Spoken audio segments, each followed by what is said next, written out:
Hello बच्चों, let's read the question.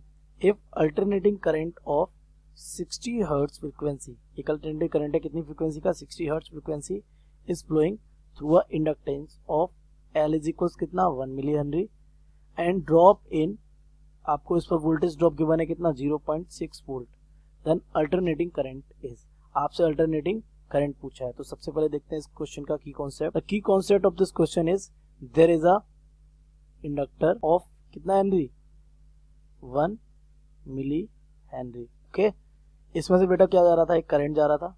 उस current की जगह वजह से इस पर एक वोल्टेज ड्रॉप हुआ VL is equal to 0.6 volt. Okay, और आपको पता है ये जो अपोजिशन ऑफर करता है that is XL is equal to omega L. Simple.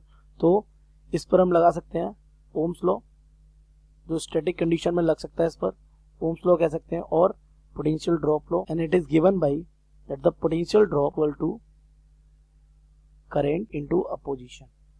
किसके इक्वल होता है, करंट इंटू अपोजिशन के. Potential drop delta V L will be equal to current कितना I मान लिया, और ये हमारा हो जाएगा into XL. Okay, on the basis of this let's solve the question. हमें डेल्टा VL गिवन है कितना 0.6 is equal to current is unknown and XL is omega L.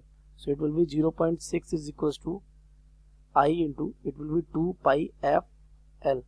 So 0.6 is equals to I into 2 pi. F is given. F कितना है हमारा 60 and L is 1 milli Henry. So it will be 60 into 10 to the power minus 3 Henry. Okay. So I is यहाँ से क्या आ जाएगा 0.6 divided by 2 pi into 60 से एक कम हो जाएगा तो 6 into 10 to the power minus 2. तो ये किधर चला जाएगा कितने time 0.1 time. So it will be 0.1 into ऊपर जाएगा 100 डिवाइडेड बाई 2 पाई.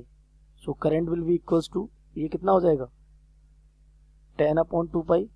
तो 10 से ऊपर कट जाएगा तो it will B 5 upon pi ampere. So let's match the option 5 upon pi ampere. Second option is correct.